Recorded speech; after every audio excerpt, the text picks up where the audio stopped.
Hello and welcome to another episode of Daily Cricket presents CRICKTALK.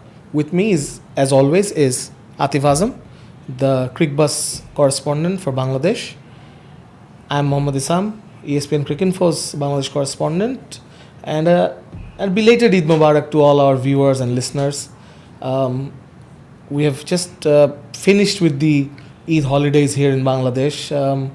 But prior to Eid, the week before Eid, it was a very traumatic time for cricket fans actually all over the world, not just Bangladesh. We heard a really terrible news. Tamim Iqbal was unconscious for a while and he suffered a heart attack a week before Eid at the BKSP ground while on his way back from the hospital. There was a lot of to and fro. Atif bhai, it was a somber moment, but luckily he has survived and he's had a successful operation. And what's the latest with Tamim?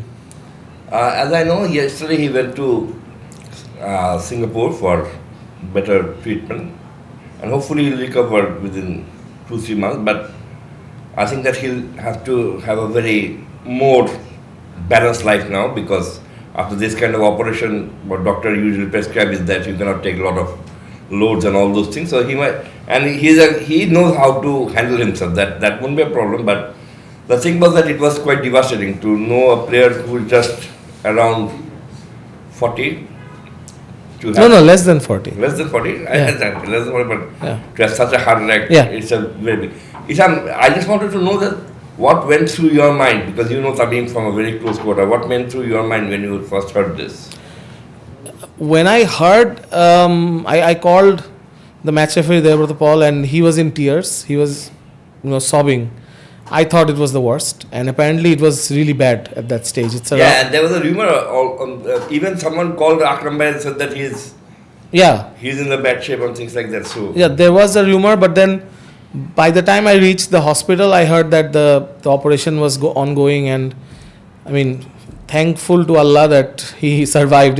It was a miracle, and I think thanks to the Mohammedan physio, Yaqub Chaudhry Dalim, and then the BKSP doctors and coaches. I spoke to Montu Datta, his name. Montu. Yeah, he was with that whole group at that time.